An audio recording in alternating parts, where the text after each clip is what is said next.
I never revealed to my fiancé that my monthly salary is $37,000. He always thought I lived modestly. He asked me to join his parents for dinner. I wanted to test how they treat someone poor by acting like a broke and gullible girl, but as soon as I walked through the door. Have you ever looked at someone you loved, truly loved, and realized in that single moment they were using you? That your entire relationship was nothing but a calculated lie? Because that night, the night I walked into his family's opulent estate, I understood. I wasn't their future daughter-in-law. I was a placeholder. The moment I stepped through that colossal mahogany door, I felt it. A cold dread, a premonition that this dinner wasn't just dinner. It was a crossroads, a test that would either confirm my deepest hopes or expose my biggest mistake.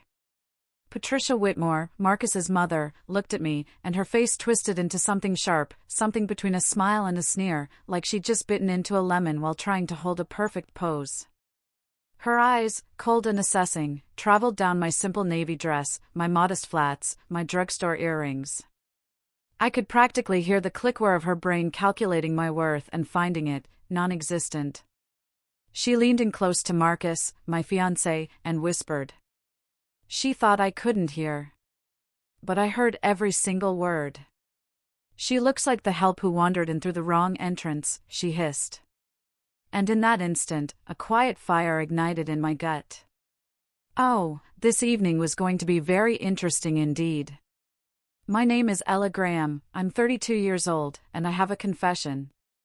For the past 14 months, I'd been keeping a massive secret from the man I was supposed to marry. Not a little secret, like eating the last slice of pizza and blaming the dog. Not a medium secret, like still sleeping with a stuffed animal from childhood. No. My secret was that I make $37,000 a month.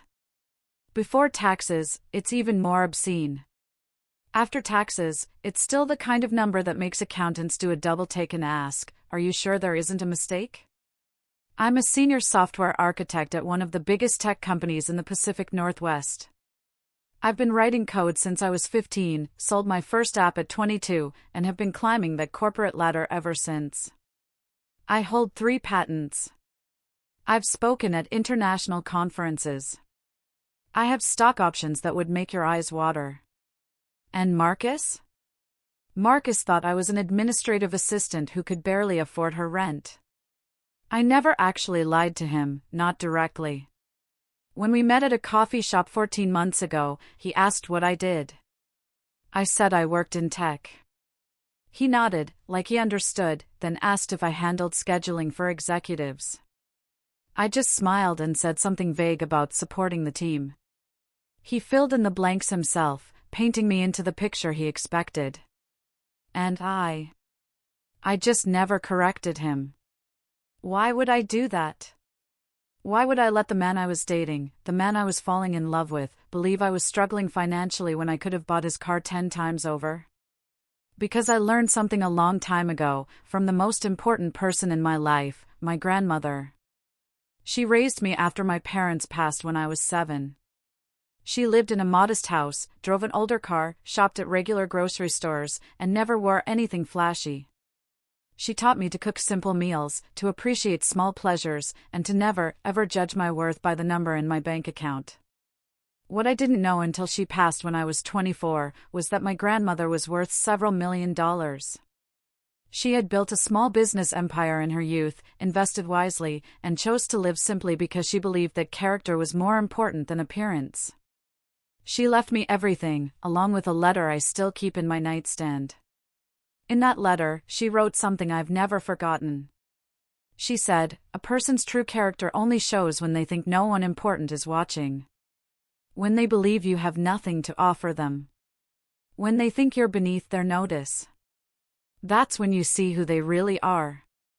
So, when Marcus invited me to dinner at his parents' estate, when he hinted that this might be the night things got serious, when he mentioned that his mother was very particular about first impressions, I made a decision.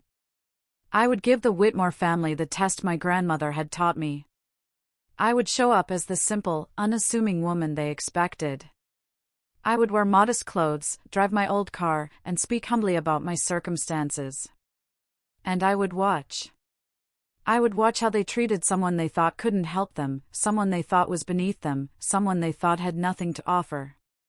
And before you judge me, before you think I was being manipulative or deceptive, let me ask you something. Have you ever wondered what your partner's family really thinks of you?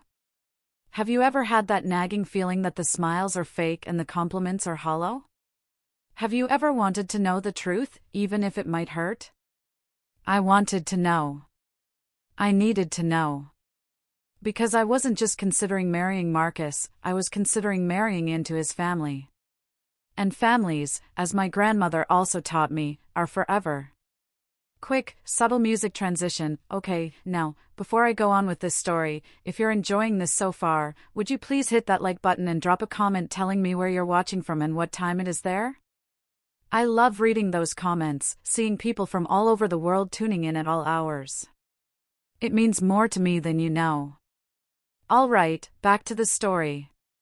The Whitmore estate was exactly what I expected, and yet it still managed to surprise me with its sheer, overwhelming excess. The driveway alone was longer than some streets I've lived on. The gates?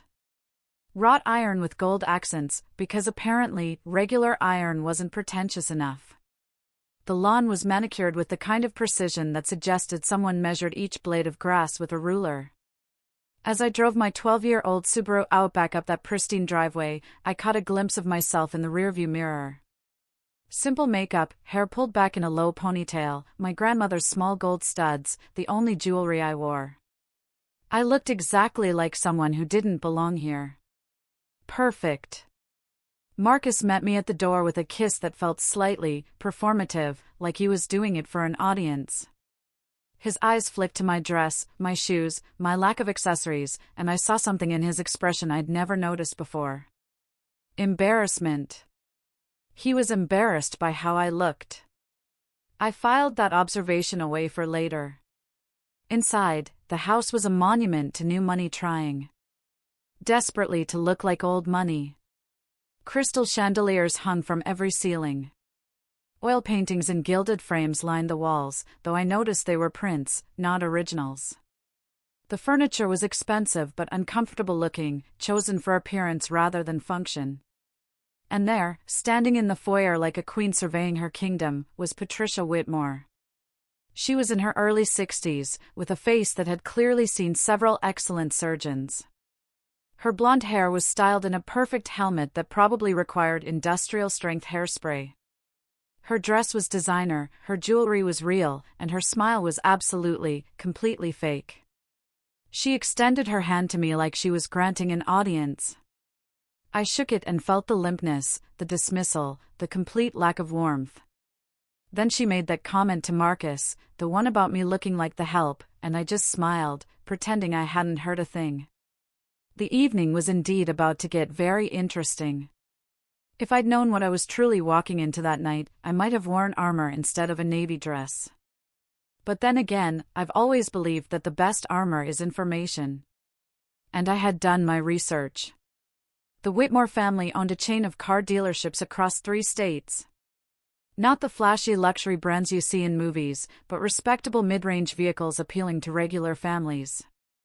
Marcus's father, Harold, had inherited the business from his own father and spent 30 years expanding it. Patricia had married into the family at 23 and immediately set about climbing the social ladder with the determination of a woman who knew exactly what she wanted. They had 2 children. Marcus, my fiancé, 34, worked as a marketing manager at a company that had nothing to do with the family business. This was apparently a sore point with Harold, who had expected his son to take over the dealerships. And then there was Vivian, the older sister, 38, who treated the family fortune like her personal piggy bank. I'd found all of this through public records, social media, and a few well-placed Google searches. I'd seen photos of lavish parties, society events, and charity galas. I'd read articles about Patricia's philanthropy, though a closer look revealed most of her donations came with significant tax benefits and publicity opportunities. None of this had prepared me for meeting Vivian in person. She arrived 20 minutes late, which I would later learn was her signature move. Making an entrance was more important than respecting other people's time. She swept into the living room wearing a dress that cost more than most people's monthly rent, with diamonds dripping from her ears and neck like she'd fallen into a jewelry store and come out covered in merchandise. Her greeting to me was a single word, delivered with the warmth of a frozen fish: hello. Not hello, nice to meet you. Not hello, Marcus has told us so much about you. Just hello, with a slight curl of the lip that suggested she'd smelled something unpleasant. I smiled and said, hello back.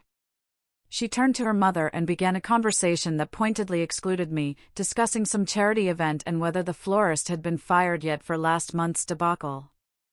I stood there, holding the glass of water I'd been offered, feeling about as welcome as a vegetarian at a steakhouse. Marcus hovered nearby, looking uncomfortable, but saying nothing. That was the second observation I filed away. Harold Whitmore was a different creature altogether. He was a large man, the kind who had probably been athletic in his youth but had since surrendered to the comforts of wealth. He shook my hand with a grip that was meant to be impressive, but just felt tired. His eyes were shrewd, though, and I noticed him watching me with something that might have been curiosity. There was another guest at this dinner, someone I hadn't expected, an older gentleman named Richard Hartley, introduced as an old family friend and business associate. He was in his late 60s, with silver hair and sharp eyes that seemed to miss nothing. When he shook my hand, his gaze lingered on my face with a flicker of recognition that confused me. Did I know him? Had we met somewhere before? I couldn't place him, and he didn't say anything, but throughout the evening, I would catch him staring at me with that same puzzled expression. Patricia led us into the dining room, which was decorated like someone had been given an unlimited budget and zero taste. The table was long enough to host a royal banquet. The chairs were upholstered in what I assumed was real silk, and the place settings included more forks than I'd ever seen outside of a restaurant supply store. I counted them, 6 forks at each place setting. 6. For a single meal. I've seen surgeries performed with fewer instruments. Patricia noticed me looking at the silverware and smiled that frozen smile of hers. She said she supposed I wasn't accustomed to formal dining, her voice dripping with false sympathy. I said that my grandmother always taught me that it's not the forks that matter, but the company you share the meal with. Patricia's smile tightened, almost imperceptibly. Vivian snorted into her wineglass. And dinner began.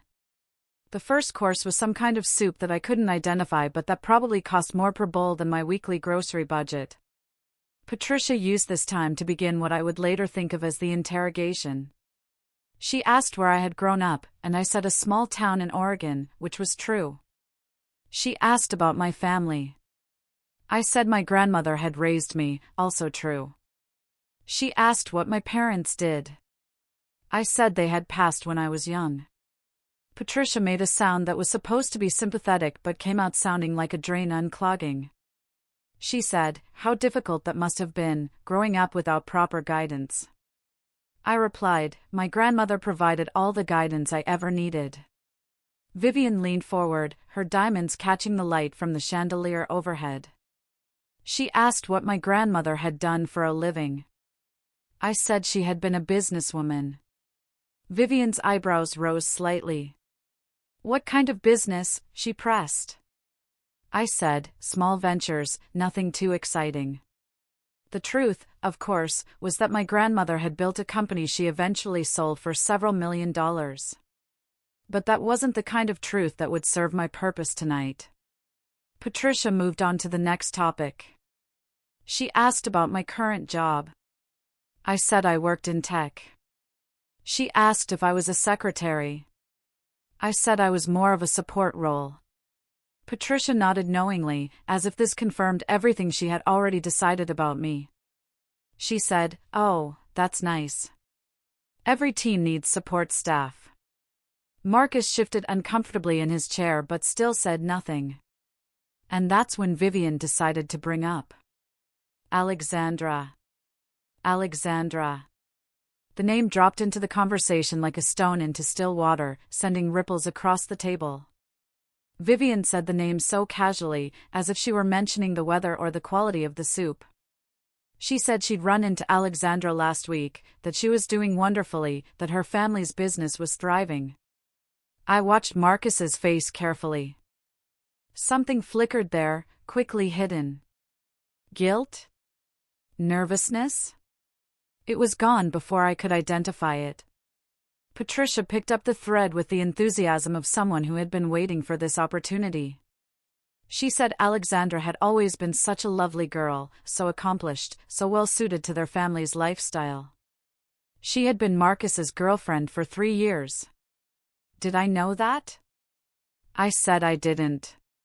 Patricia smiled. She said it was such a shame when they had parted ways. Everyone had expected them to end up together.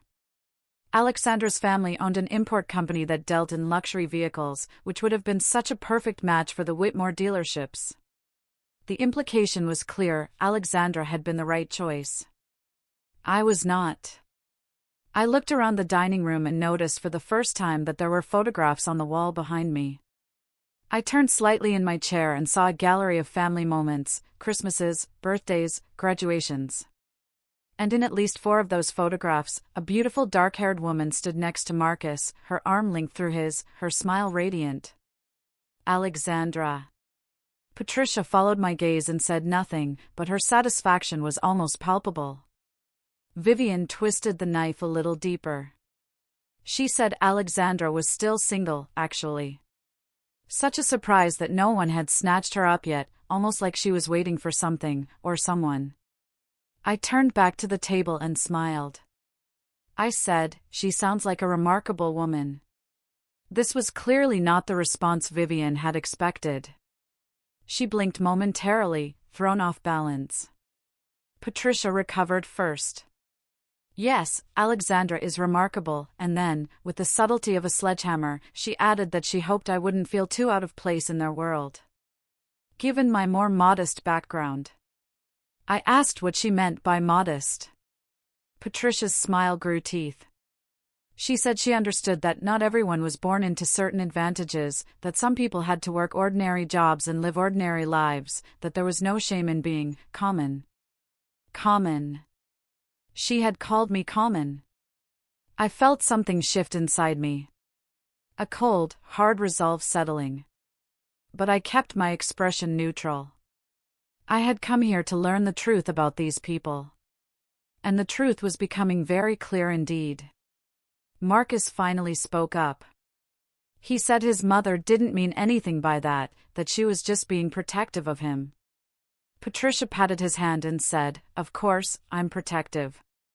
A mother always wants the best for her son." The unspoken conclusion hung in the air like smoke, "And you are not the best."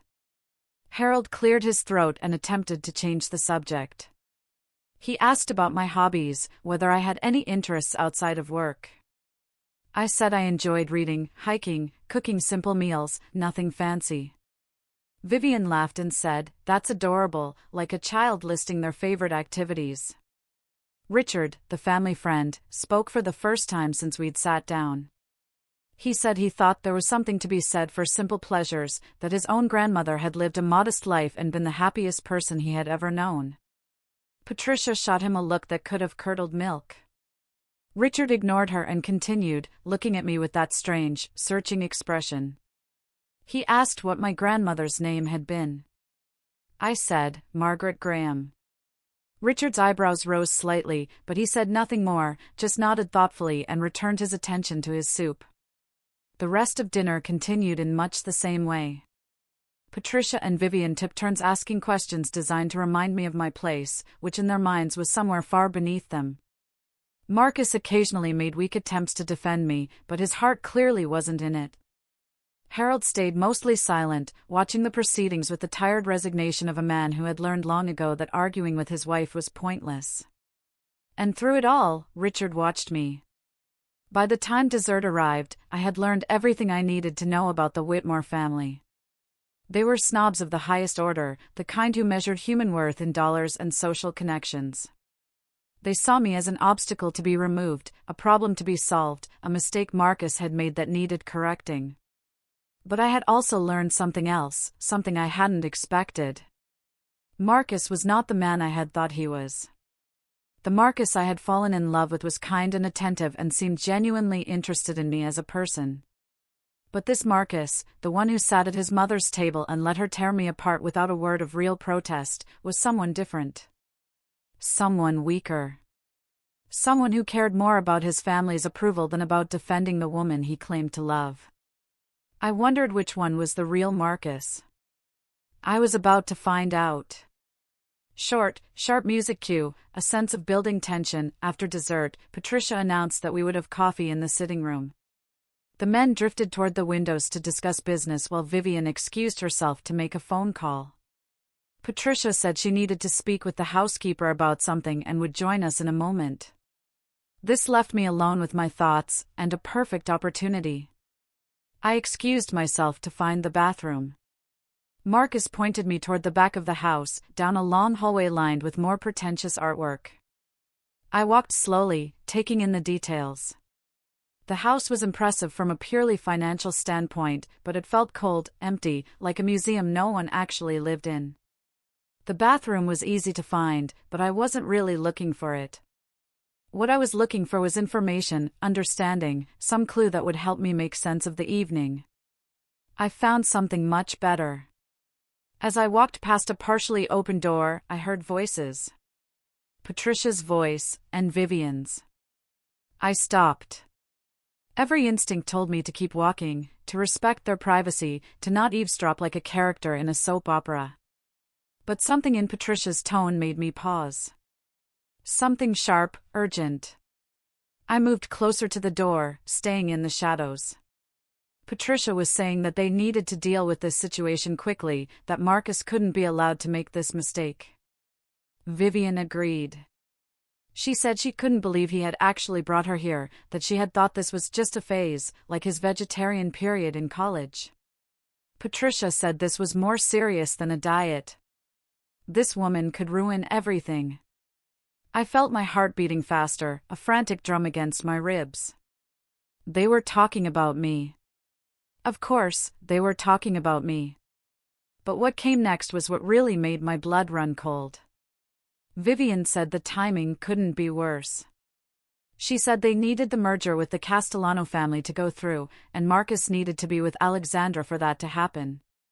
Castellano. That was Alexandra's family name, the luxury car importers. Patricia agreed. She said the dealership was in trouble, that they needed the Castellano partnership to survive the next fiscal year. I felt the floor shift beneath me. The Whitmore dealerships were in financial trouble. I had suspected something from my research, but this confirmed it. Vivian continued. She said Marcus was supposed to keep Alexandra interested while they worked out the details. That was the plan. Alexandra's family would invest in the dealerships, and in return, they would get access to the Whitmore distribution network. Patricia said Marcus had assured her that he was keeping his options open with Alexandra. Options open. While he was proposing to me. I leaned against the wall, my mind racing. This wasn't just snobbery. This wasn't just a family who didn't like their son's girlfriend. This was calculated. Strategic. Marcus wasn't just a weak man who couldn't stand up to his mother. Marcus was using me. But for what? Why keep me around if Alexandra was always the plan? Vivian answered my unspoken question. She said Marcus was such a fool. He actually seemed to like this little secretary, this nobody. She scoffed. He was supposed to use her as a placeholder until the deal with Alexandra was finalized, but he was getting attached. A placeholder. That's what I was. A placeholder. A distraction. Someone to keep Marcus occupied while the family worked out their business arrangements. Patricia said they would handle it. She said they would make the engagement announcement tonight, get Marcus publicly committed to this girl, and then find a way to break them up before the wedding. Once they had Alexandra secured, they would discover some terrible secret about me that would justify ending the engagement. Vivian asked, "What terrible secret?" Patricia said they would invent one if necessary. I stood in that hallway, frozen, listening to two women plan the destruction of my relationship as if they were planning a dinner party. And then Vivian said something that made everything even worse. She said, at least the girl was too stupid to suspect anything. That Marcus had picked well in that regard. She was naive, trusting, probably just grateful that someone like Marcus had noticed her at all. Patricia laughed and agreed. Dramatic pause. Heavy, slow exhale. I stepped back from the door, moving silently down the hallway. My hands were shaking, but not with hurt. With anger. They thought I was stupid. They thought I was naive. They thought I was so desperate for love that I would accept whatever crumbs they threw my way. They had no idea who they were dealing with. I found the bathroom, splashed some cold water on my face, and looked at myself in the mirror. The woman looking back at me was not broken. She was not devastated. She was thinking. I had come here tonight to test Marcus's family, and they had failed spectacularly. But the test had revealed something I hadn't expected. Marcus himself was part of the problem. He wasn't just caught between me and his family. He was actively deceiving me. The question now was what to do about it. I could confront him.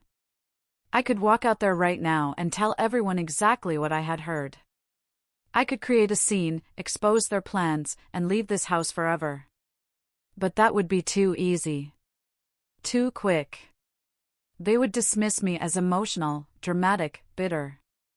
They would tell themselves that I was just proving their point about me. No. If I was going to respond to this betrayal, I would do it my way, on my terms, with a plan they would never see coming. My grandmother had taught me many things, but one lesson stood above all others. She said that when someone underestimates you, they have given you a gift, the gift of surprise. Patricia and Vivian had just given me the greatest gift of all. They had no idea what I was capable of. I fixed my makeup, smoothed my hair, and walked back to the sitting room with a smile on my face. The game was just beginning. Music swells slightly, then goes low and anticipatory. When I returned to the sitting room, something had changed. The furniture had been rearranged slightly, the lighting adjusted. Patricia was standing by the fireplace with a look of barely concealed anticipation. Harold had positioned himself near the doorway, looking uncomfortable. Vivian was pretending to examine a painting, but I caught her glancing at Marcus with a smirk. And Marcus was standing in the center of the room, looking nervous. Too nervous. He turned when I entered, and his face broke into what was supposed to be a loving smile. He walked toward me, took my hands in his, and said he wanted to ask me something. I felt the trap closing around me. Marcus said that he knew we hadn't been together very long and that his family could be a little overwhelming at first, but he said he knew what he wanted. He said he wanted me. And then he got down on one knee. The ring he produced was large and flashy, exactly the kind of thing Patricia would approve of. It was also, I noticed immediately, of questionable quality. The diamond was cloudy, the setting uneven. It was the kind of ring that looked impressive in dim lighting, but would reveal its flaws in the harsh light of day, much like the man holding it. Marcus asked me to marry him. Behind him, Patricia was beaming. This was clearly the plan, the first step in their strategy: get Marcus publicly committed to me, then find a way to dispose of me later. In the meantime, they would use the engagement to keep Alexandra waiting, dangling the promise of Marcus while they worked out their business arrangements. I understood all of this in the space of a heartbeat. I also understood that I had a choice to make. I could say no. I could reject this proposal from a man who was using me, in front of a family who despised me. I could walk out with my dignity intact and never see any of them again. But that would end the story too soon. I thought about what I had heard in the hallway. I thought about their plans to invent some scandal about me. I thought about how they saw me as stupid, naive, disposable. And I thought about how satisfying it would be to show them exactly how wrong they were. So, I said yes. Marcus slipped the ring on my finger, and Patricia began clapping like she was at a theater performance. Vivian offered her congratulations with all the warmth of a January morning in Alaska.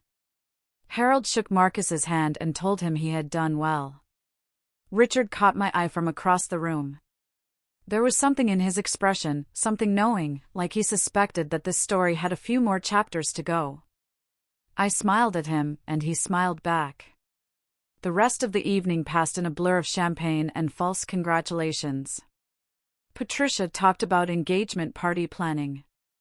Vivian discussed venues. Harold mentioned business opportunities that might arise from the union of our families, though he stumbled over this, clearly unsure what my family could possibly bring to the table. Marcus stayed close to me, playing the role of devoted fiancé with surprising conviction. If I hadn't heard what his mother and sister had said, I might have believed it. But I had heard. And I would never forget. When the evening finally ended, Marcus walked me to my car. The night air was cold and clear, and for a moment, we just stood there in the driveway, looking at each other. He asked if I was okay. He said he knew his family could be a lot, but he promised they would warm up to me eventually. I said I understood. I said I was just tired. He kissed me goodnight, and I drove away from the Whitmore estate with his ring on my finger and a plan forming in my mind. Sound of a car starting and driving away. Music shifts to determined, slightly dark undertones. The next morning, I started my research. If there's one thing my job has taught me, it's the power of information, data, documentation. I spend my days analyzing systems, finding weaknesses, optimizing solutions. I was about to apply those same skills to the Whitmore family. And what I found over the next few days confirmed everything I had heard, and then some. The Whitmore dealerships were indeed in financial trouble. Not just a rough patch, but serious structural problems. They had expanded too quickly during the boom years, taken on too much debt, and now the bills were coming due. Their main franchise agreement was up for renewal, and the manufacturer was looking at other options. The partnership with Alexandra's family wasn't just strategic. It was desperate. But that wasn't all. As I dug deeper, I found something else. Something the Whitmores probably thought was hidden forever. Vivian had been embezzling from the family business. The amounts were small at first, hidden in expense reports and petty cash accounts. But over the years, they had added up. Hundreds of thousands of dollars siphoned off to fund her lavish lifestyle while the company struggled. I printed out everything I found: legal documents, financial statements, records of suspicious transactions. And then I started making phone calls. My grandmother's name still carried weight in certain circles. The business contacts she had cultivated over decades remembered the Graham family with respect. When I reached out, they were happy to talk. One of those contacts happened to know Richard Hartley. And Richard, it turned out, had his own history with the Whitmore family. They had cheated him on a business deal years ago. Nothing illegal, just unethical enough to leave a bitter taste. He had been waiting for an opportunity to even the score. I was about to give him that opportunity. The next few weeks were an exercise in patience and performance. I played the role of the happy fiancé with the skill of an award-winning actress. I attended family dinners at the Whitmore estate. I listened to Patricia's passive-aggressive comments with a smile. I watched Vivian flaunt her designer clothes and expensive jewelry, knowing exactly where the money had come from. And I watched Marcus. He was different now. Or maybe I was just seeing him clearly for the first time. The attentiveness I had once found charming now seemed calculated. The compliments felt rehearsed. And his phone, which he guarded with increasing vigilance, buzzed with messages that he quickly hid from view. I knew who was texting him. I had seen the name flash across his screen more than once: Alexandra. One evening, I told Marcus I was working late. Instead, I parked near the restaurant where he was supposed to be meeting a client. He wasn't meeting a client. He was meeting her.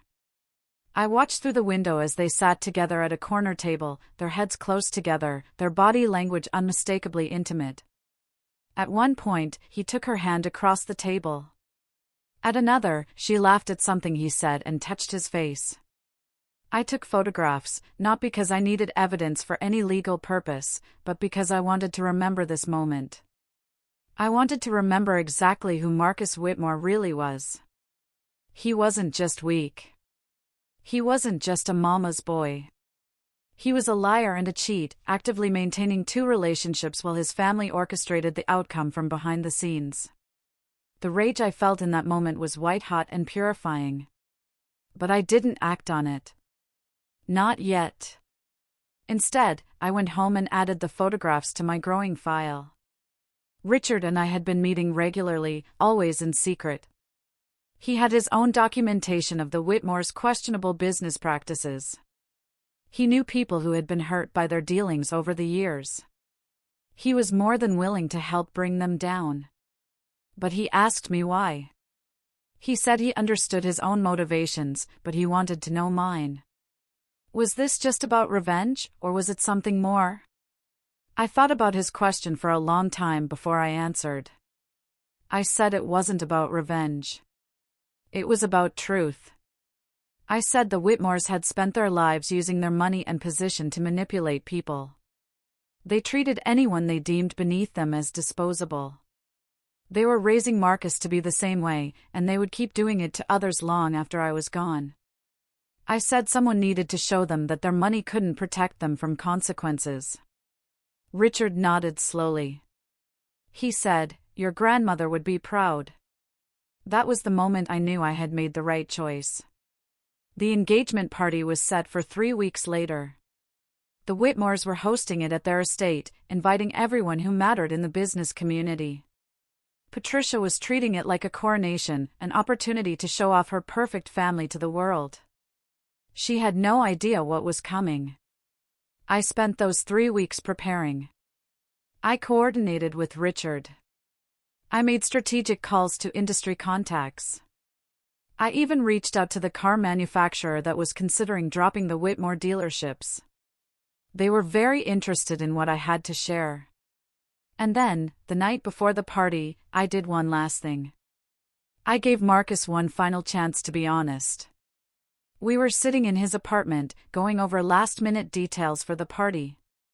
I asked him casually how he felt about us, about our future.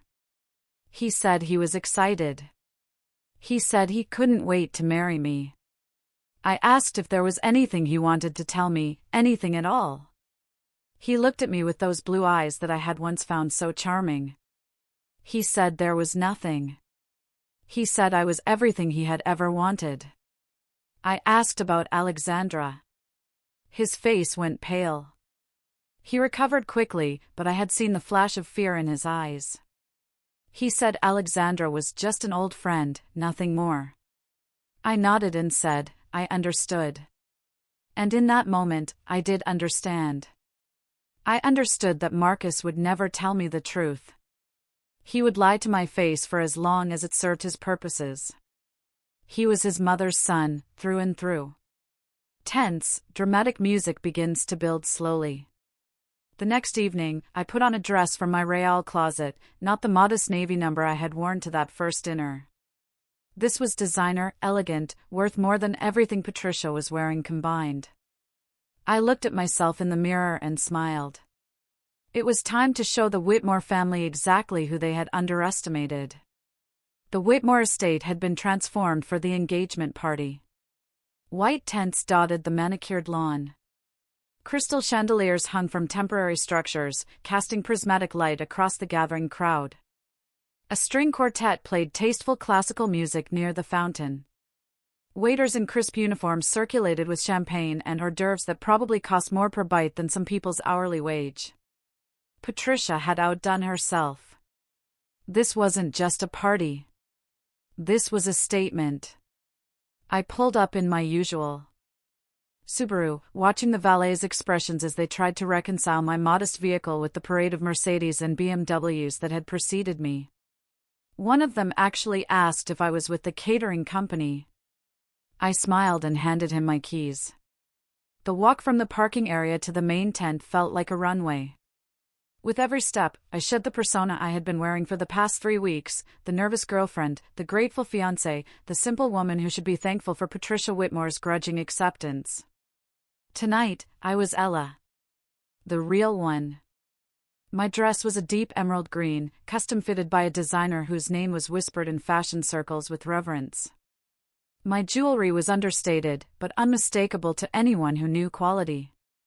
My grandmother's diamond pendant hung at my throat, a piece that had been appraised at more than most cars cost.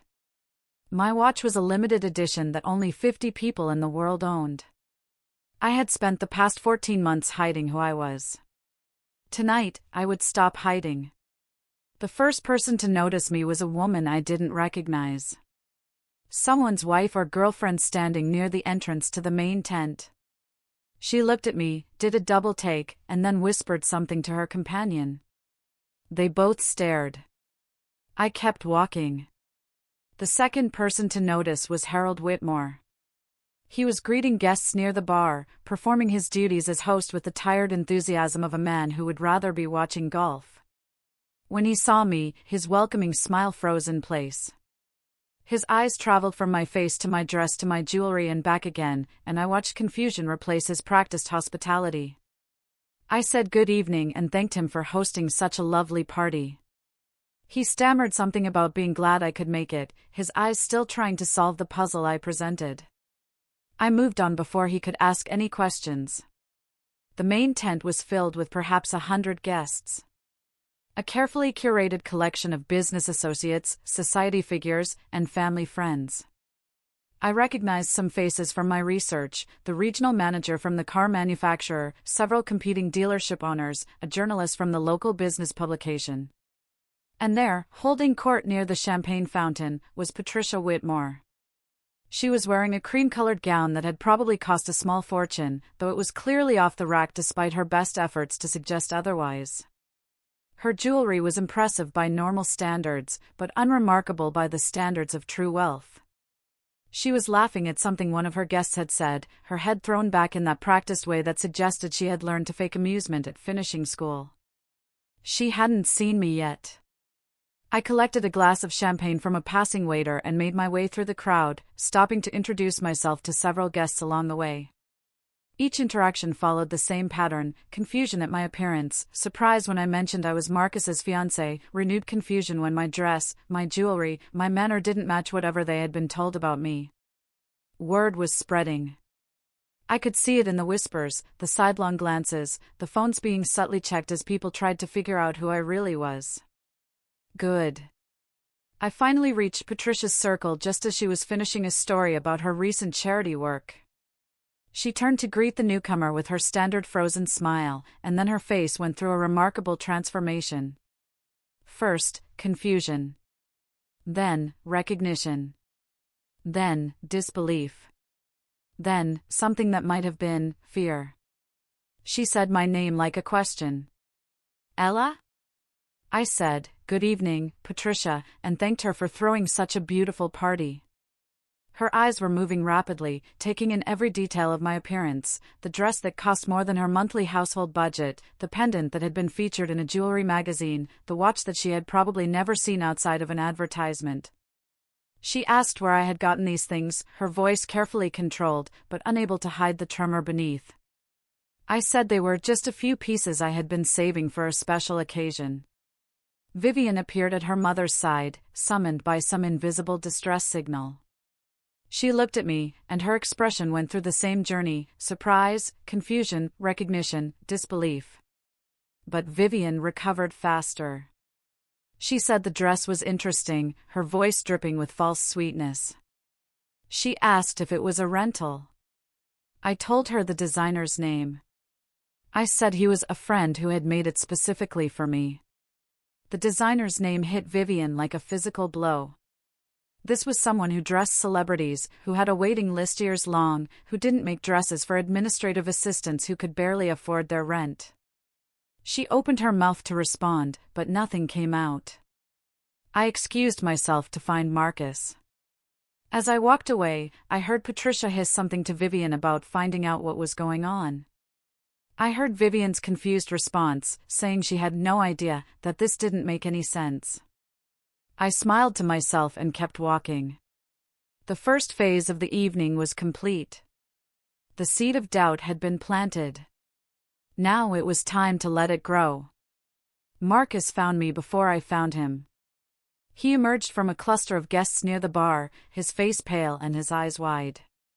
He had clearly heard the whispers, seen the looks, tried to reconcile the woman standing before him with the woman he thought he knew. He asked what was going on. He asked where I had gotten the dress, the jewelry, the transformation. He asked why I looked like a completely different person. I said I looked like myself. He stared at me, and I watched something shift behind his eyes, not understanding exactly, more like the first crack in a wall that had been hiding an uncomfortable truth. He asked if we could talk privately. I said, later. This is our engagement party, after all. We have guests to attend to. Before he could protest, I took his arm and steered him toward a group of business associates. These were the men and women who ran the automotive industry in our region. The people whose opinions actually mattered to the Whitmore dealership's survival. They had been watching my entrance with undisguised curiosity. I introduced myself properly this time. I gave my full name, Ella Graham, and mentioned my position at my company. I watched their expressions change as they recognized the company name, as they realized who I actually was. One of them, a silver-haired man who ran a competing dealership chain, said he had heard of me. He said his nephew worked in tech and had mentioned my name in connection with some innovative software solutions. I said that was very kind of him. Another guest, a woman who handled mergers and acquisitions for a major investment firm, asked if I was related to Margaret Graham. I said she was my grandmother. The woman's eyebrows rose. She said my grandmother had been a remarkable businesswoman.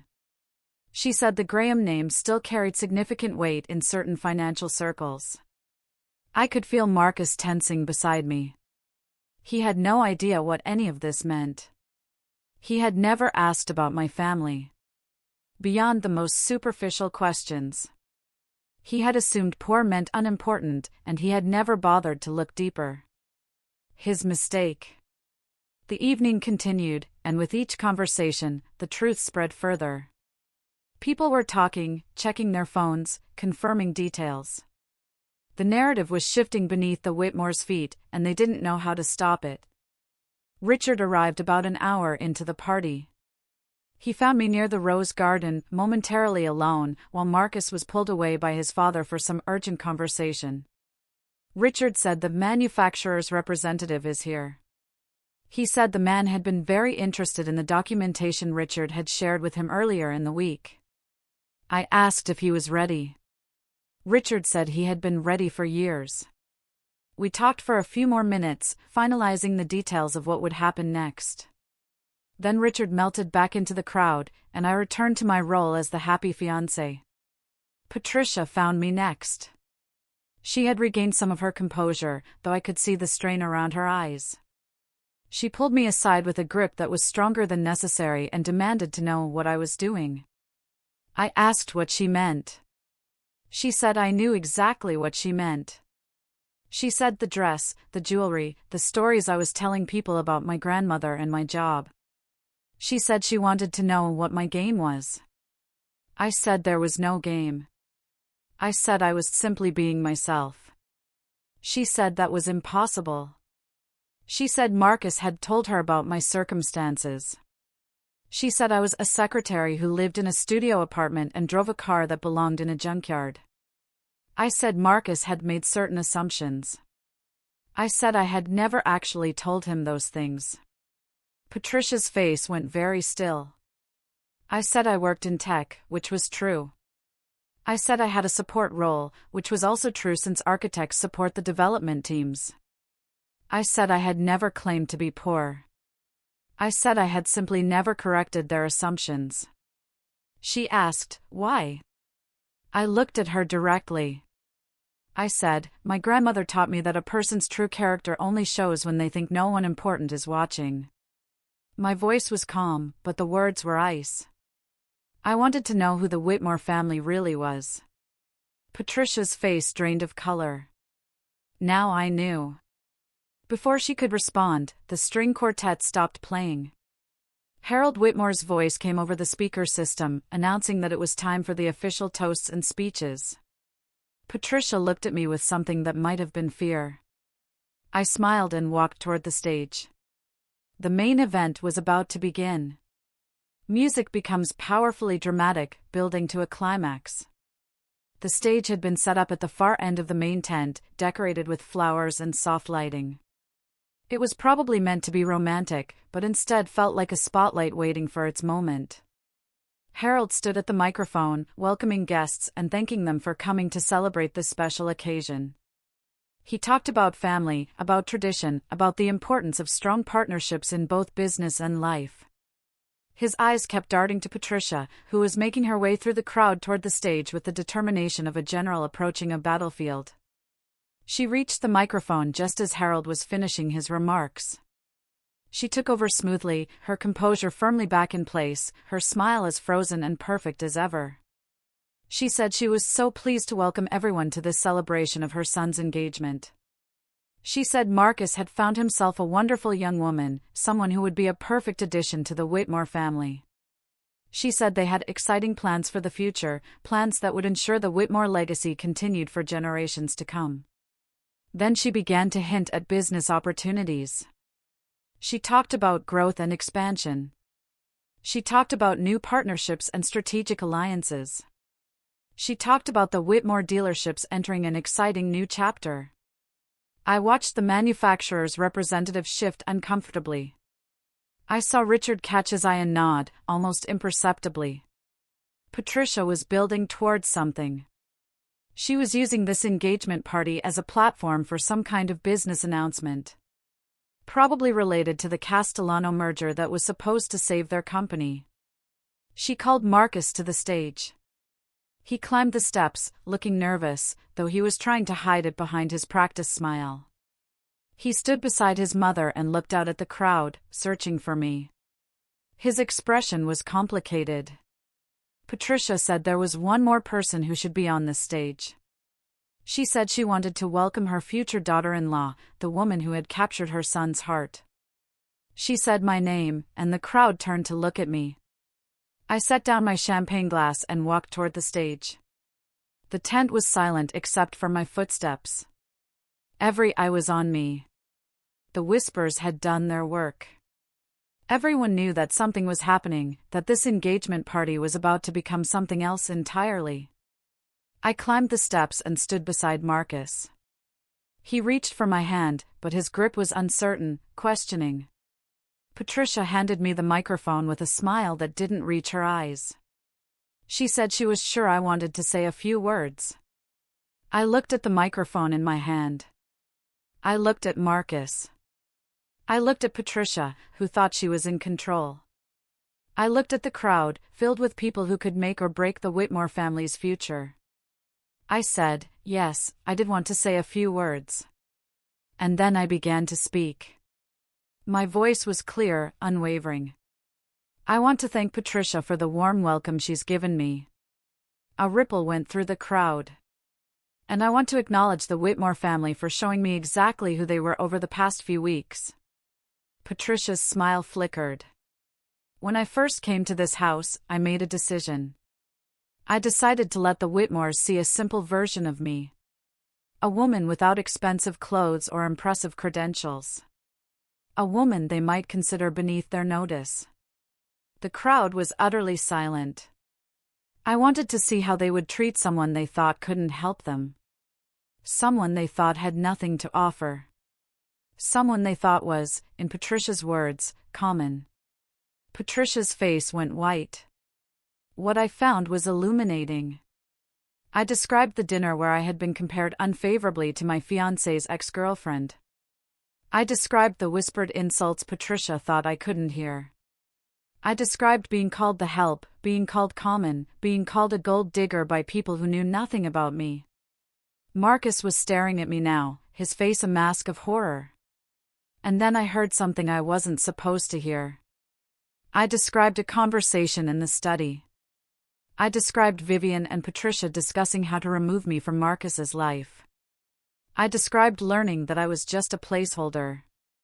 Someone to keep Marcus occupied while the family arranged his real future with Alexandra Castellano. Gasps ripped through the crowd. I discovered that the Whitmore dealerships are in serious financial trouble. The words hung in the air. I learned they are desperate for a merger with the Castellano family to survive. I found out that Marcus had been keeping his options open with Alexandra the entire time we were together. I pulled up my phone and showed a photograph on the screen. Marcus and Alexandra at the restaurant, holding hands across the table. This was taken 2 weeks ago, while Marcus was supposedly working late. The crowd erupted in whispers. Marcus grabbed my arm. "This isn't what it looks like," he pleaded, his voice cracking. "I can explain." I shook off his hand. "You already explained," I said, my voice cutting through the noise. "I gave you the chance to be honest last night, and you chose to lie." I turned back to the crowd. "There's more." The tent fell completely silent again. Every person in that crowd understood they were witnessing something unprecedented. The comfortable rules of society events had been suspended. The masks were coming off. I spent the past few weeks researching the Whitmore family business. My eyes swept across the stunned faces. I found some interesting things. I mentioned the financial records, the overextended credit, the declining sales, the franchise agreement that was about to be terminated.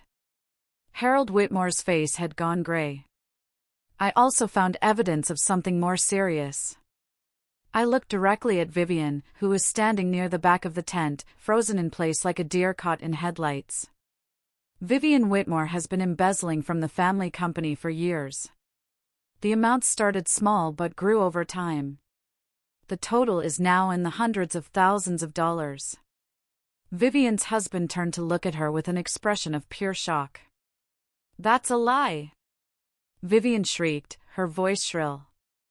"I have no proof. You're just a bitter woman trying to destroy our family." Richard stepped forward from the crowd.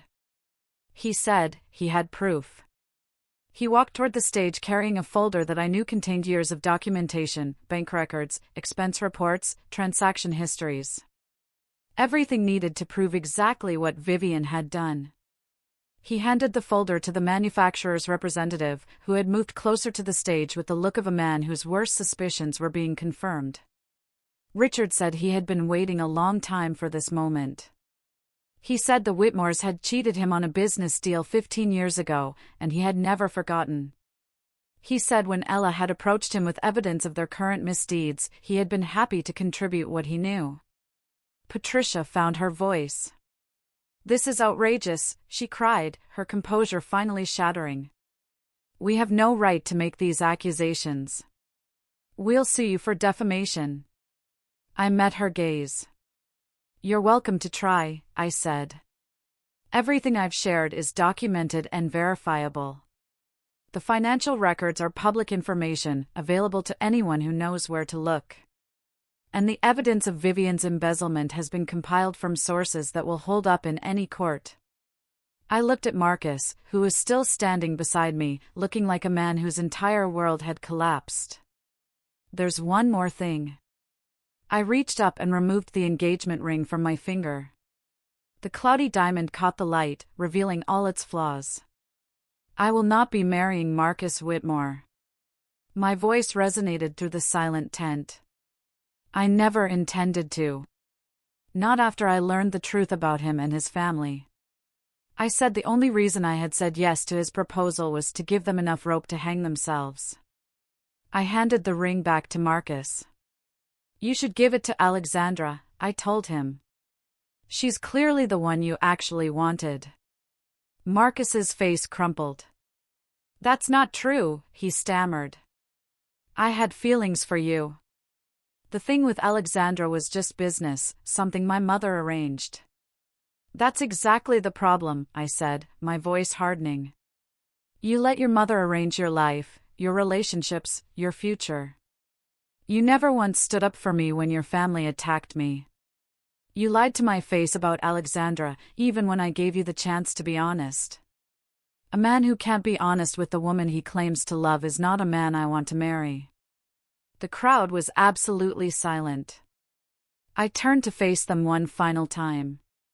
I am Ella Graham. My voice was strong, commanding.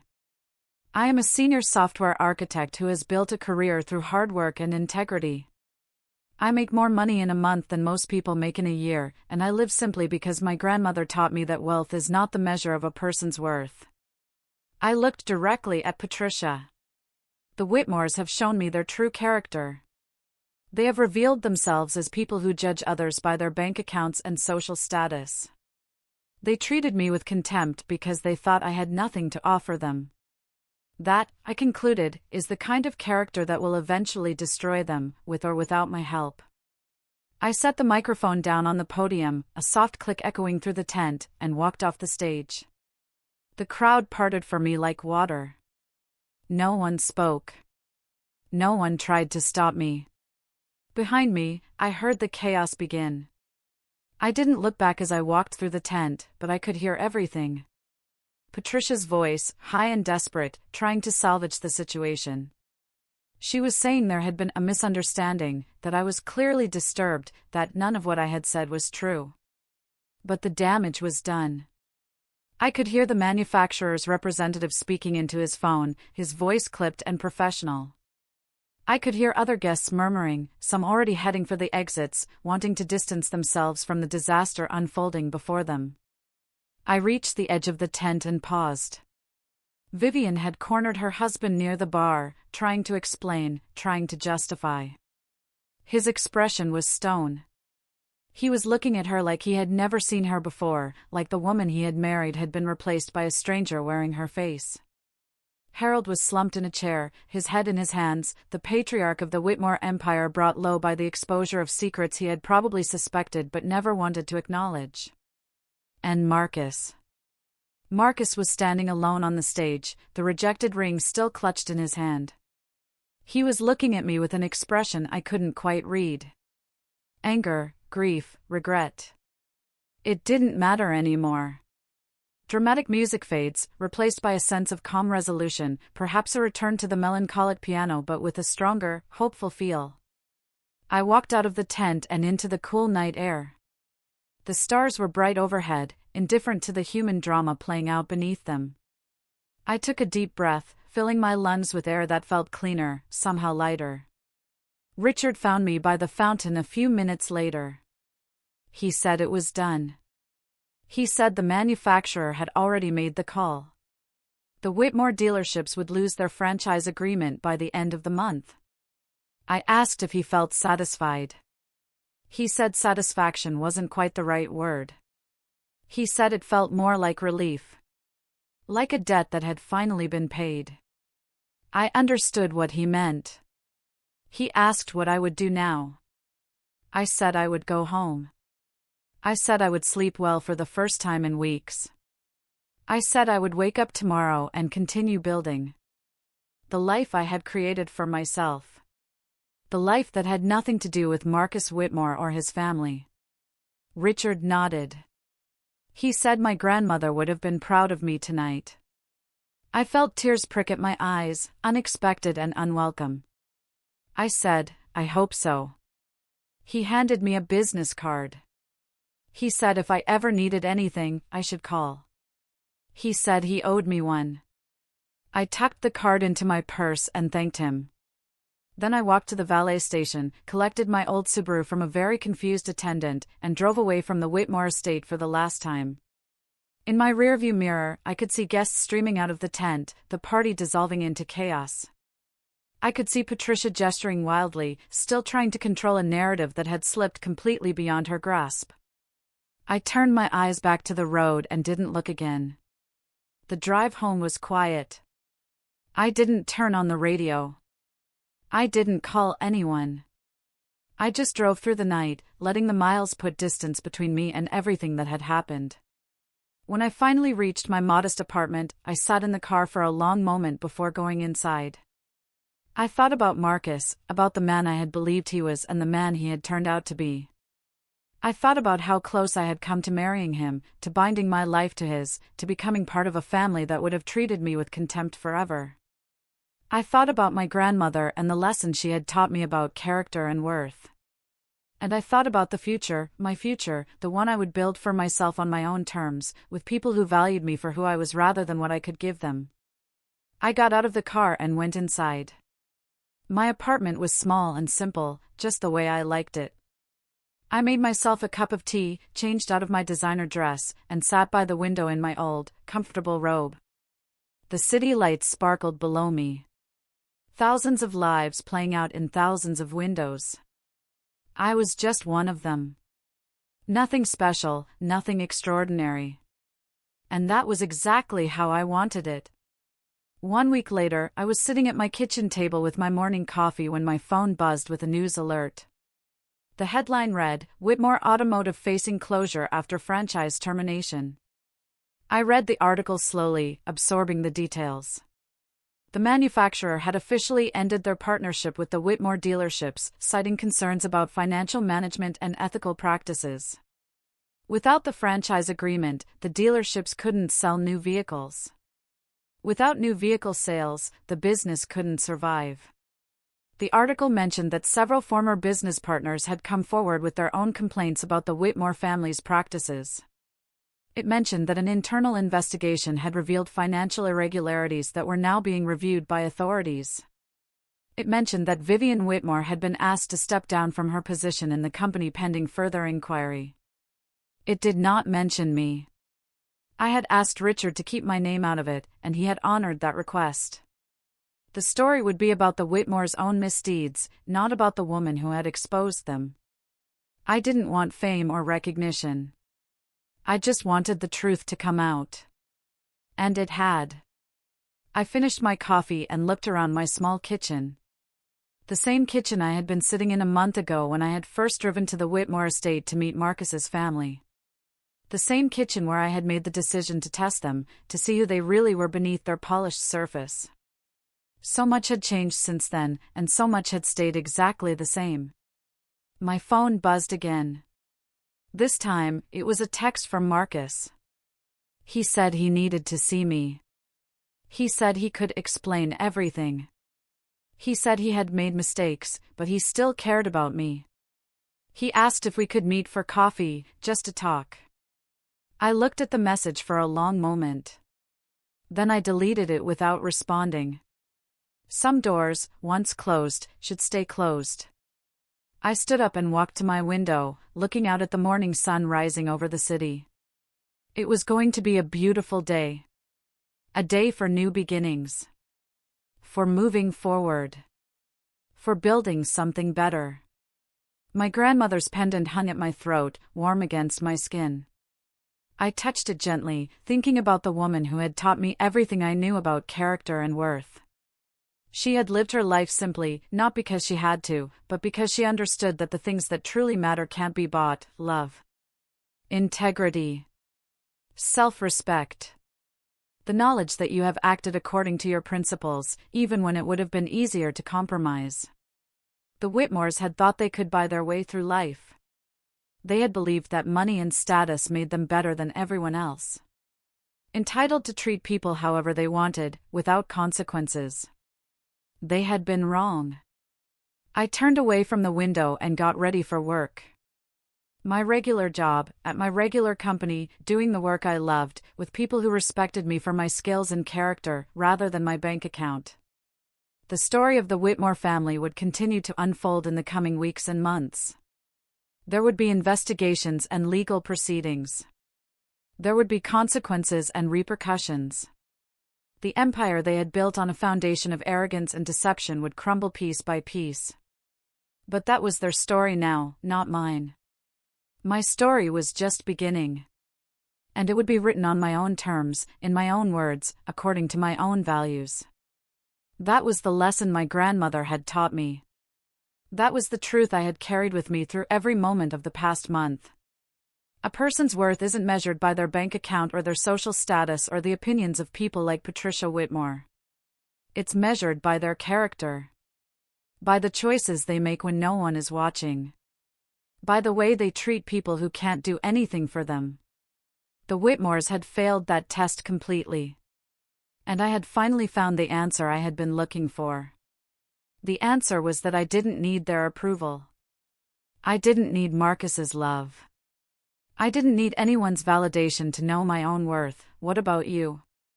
Have you ever had to stand up for yourself against people who underestimated you? Or learned a hard truth about someone you thought you knew? Tell me your story in the comments below. I'd really love to hear what you think.